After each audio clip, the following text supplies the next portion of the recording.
안녕하세요. 수학 1 1차시 거듭제곱과 거듭제곱근 디딤 영상 시작하도록 하겠습니다. 자, 여러분들 이런 수업 처음 접해보시는 분들은 또 되게 당황스러울 것 같아요. 갑자기 뭐 수업 전에 영상을 보고 오라느니 막 이제 갑자기 선생님이 영상을 일단 틀긴 틀었는데 이게 뭔지 싶을 거예요.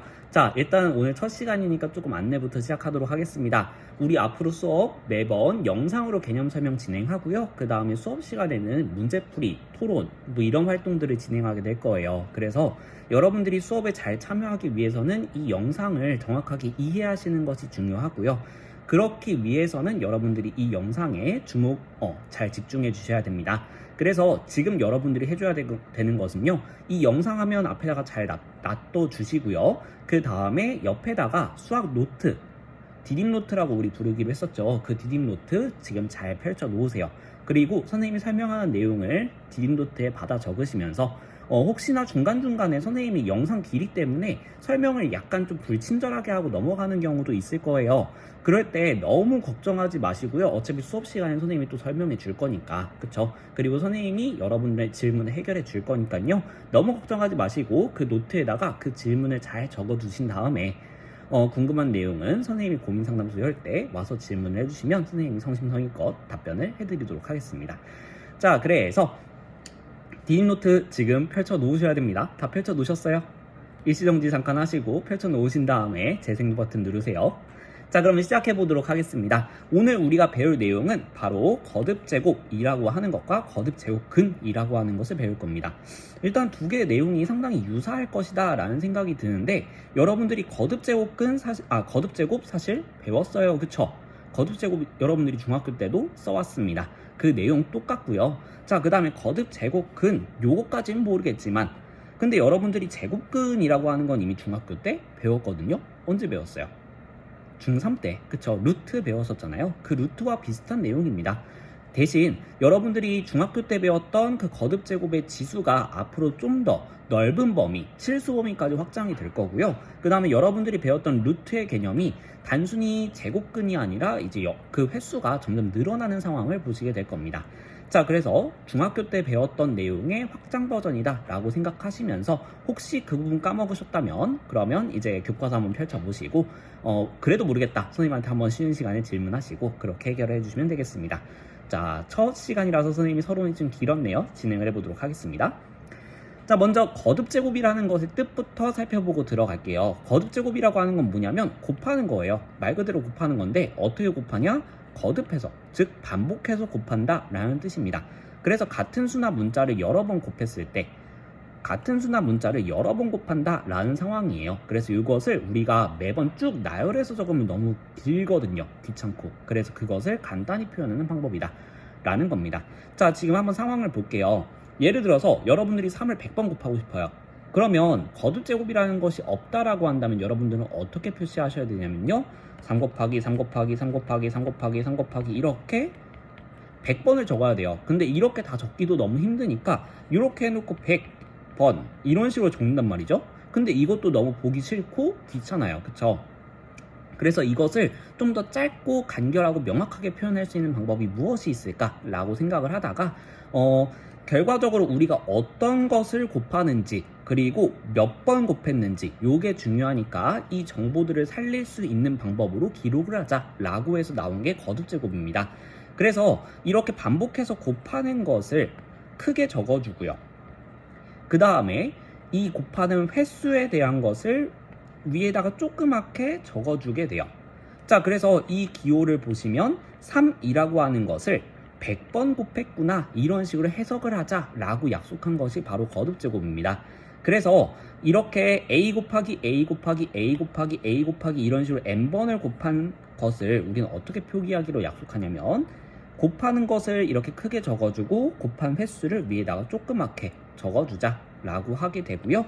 용어 정리할게요. 우리가 이렇게 표현된 형태를 거듭제곱 이렇게 표현을 하게 되고요.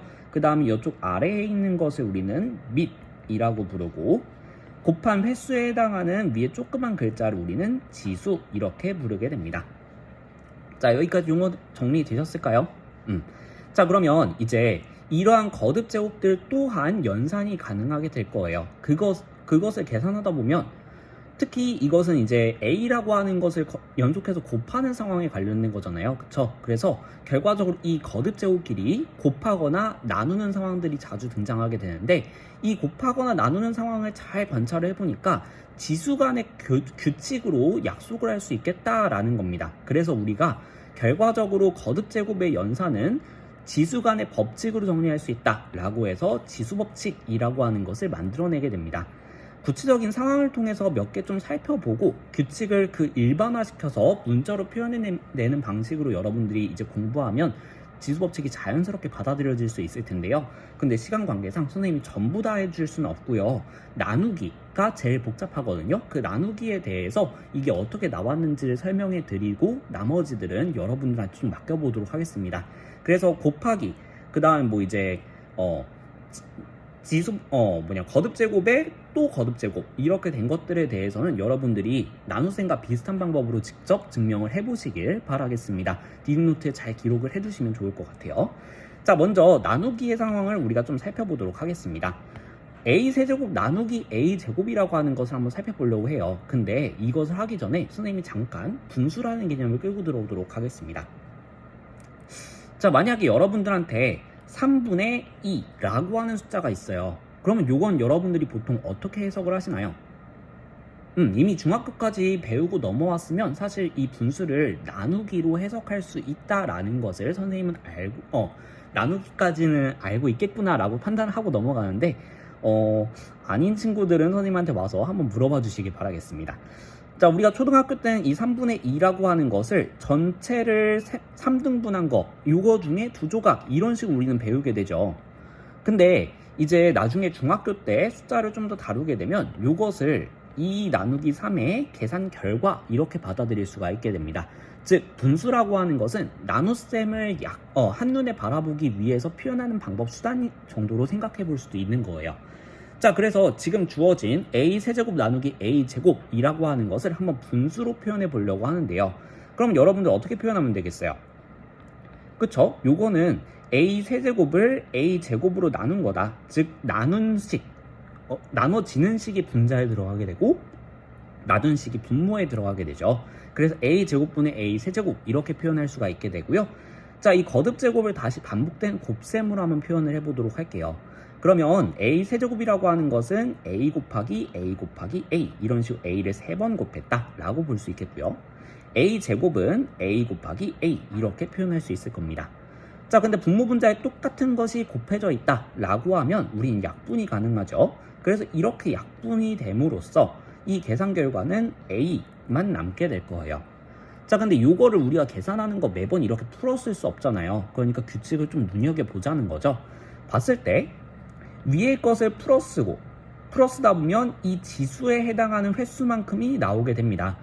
아래 거를 풀었으면 마찬가지로 분모의 지수에 해당하는 횟수만큼이 나오게 돼요. 근데 이렇게 됐을 때 약분되는 것은 결과적으로 그쵸? 분모의 횟수만큼이 지금 약분되는 걸 볼 수가 있어요. 분모에 2개가 있으니까 이 2개만큼이 약분되는 것을 볼 수가 있습니다. 그러고 나면 전체 원래 3개가 있었던 것 중에서 2개가 약분돼 버리니까 빠지는 결과가 나오게 되는 거예요. 그래서 이쪽에 있는 이 1이라고 하는 결과는 분자의 지수에서 분모의 지수를 빼준 것의 결과가 나온다는 것을 관찰해 볼 수가 있습니다. 그럼 이 결과를 일반화해 보면 어떻게 되냐면요. 결과적으로 만약에 이 m보다 커질 경우에는 a의 m-n 이런 식으로 지수의 뺄셈으로 처리가 가능하구나 라는 것을 살펴볼 수가 있게 됩니다. 자, 근데 만약에 둘이 같아요. 앞에 거와 뒤에 거가 같다면 그쵸? 그러면 그냥 나눈 결과가 1이 나오게 되겠죠. 그래서 m과 n이 같아진다면 1이 된다. 왜냐? 우리 3 나누기 3, 1이잖아요. 그쵸? 이런 식으로 같은 수를 나눴기 때문에 결과가 1이 되겠구나 라는 것을 살펴볼 수가 있게 됩니다. 자, 그 다음에 만약에 m 값이 m보다 작아지게 된다면 어떤 일이 벌어질까? 그것도 한번 생각을 해보죠. 자, 그러면 약간만 좀 위에다가 이렇게 적어볼게요. 자, 그럼 마찬가지로 분수식으로 표현하게 된다면 a 세제곱분의 a 제곱 이렇게 표현할 수 있을 것이고 다 풀어쓰게 된다면 a 곱하기 a 곱하기 a분의 a 곱하기 a 이런 식으로 표현할 수 있겠죠. 그럼 약분하고 난다면 a분의 1 이렇게 되는 것을 볼 수가 있습니다. 자, 근데 지금 보시면 이번에는 분자가 횟수가 더 적고 분모가 횟수가 더 많죠. 그래서 공통된 횟수만큼 약분을 하게 되면 결과적으로 분자 개수만큼이 빠지게 되겠고요. 원래 총 3개 있었던 것 중에서 분자에서 약분되면서 2개가 빠지게 되니까 이 분모에 결과적으로 지수의 뺄셈의 결과가 남는다는 것을 살펴볼 수가 있어요. 그래서 만약에 n이 n보다 커지게 된다면 이 결과는 a의 n-m제곱 이런 m제곱 분의 1 이런 식으로 분모에 큰 것 빼기 작은 것 이게 남는다라는 것을 살펴볼 수가 있게 됩니다. 그래서 이 나눗셈 같은 경우에는 지금 m과 n의 크기 관계에 따라서 결과가 3가지로 나오게 된다라는 것을 살펴볼 수가 있습니다. 나머지 것들도 결과만 좀 정리하고 들어가 볼게요. a의 m제곱 곱하기 a의 n제곱 계산하면 곱하기에 대해서는 지수간의 덧셈으로 처리한다 라는 거 확인해 보실 수 있을 거고요.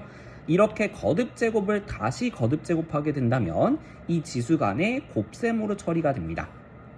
그 다음에 이렇게 2개의 곱해져 있는 것을 전체적으로 n제곱 하게 된다면 이게 마치 분배되는 형태로 들어가게 돼요. 그래서 a의 n제곱, b의 n제곱 이렇게 정리가 되게 되고요.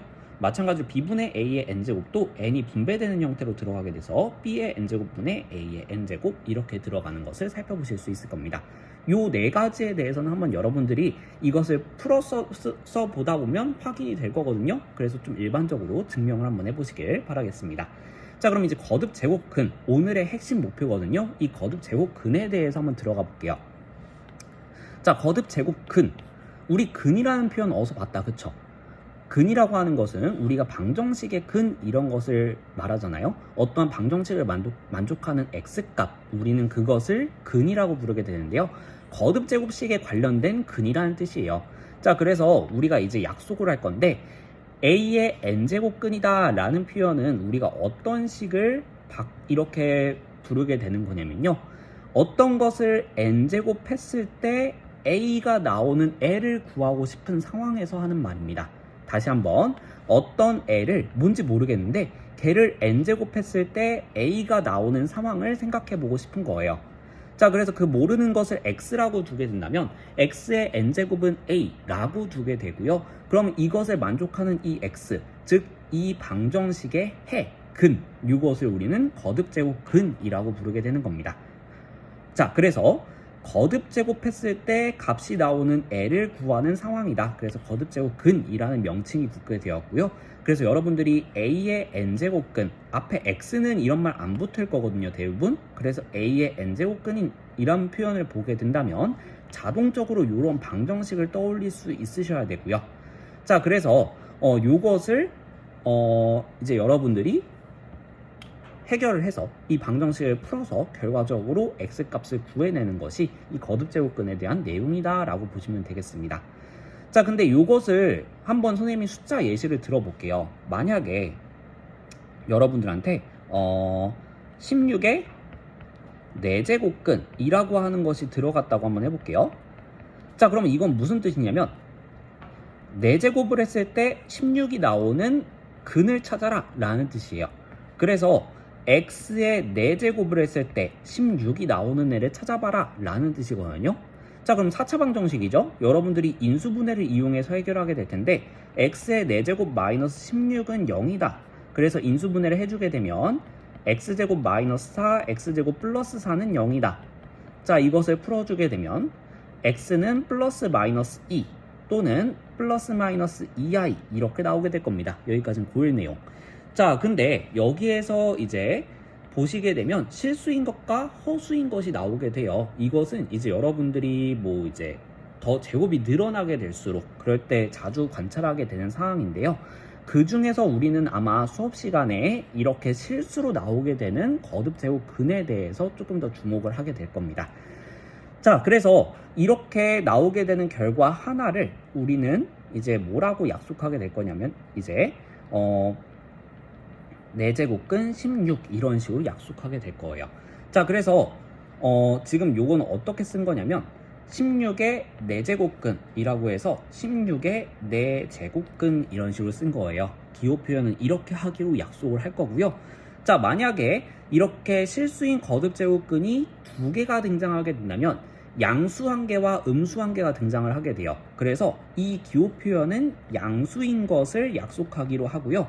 그럼 음수인 거는 어떻게 쓰게 되냐면 관찰해 보게 되면 좀 우리가 수업 시간에 관찰하게 될 테지만 부호만 서로 다르게 나오게 되거든요.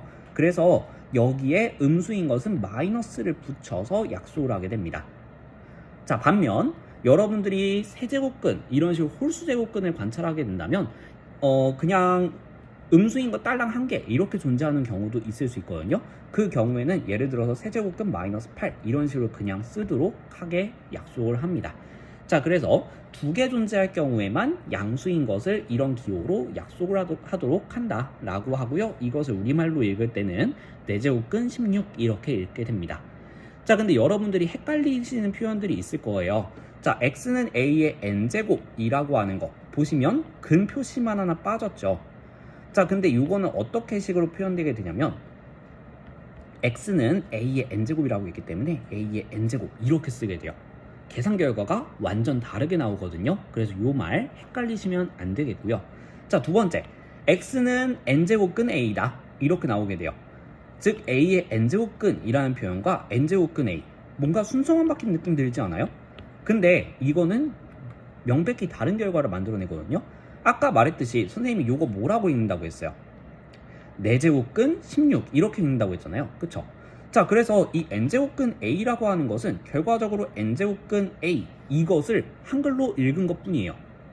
그렇기 때문에 여러분들이 이렇게 만약에 플러스 마이너스 2 이런 것처럼 2개가 나와야 되는 상황에서 이렇게 a의 n제곱근 a 이것을 혼용해서 쓰게 된다면 명백히 틀린 결과를 얻어낼 수 있기 때문에 표현을 주의 깊게 잘 봐두셔야 되겠습니다.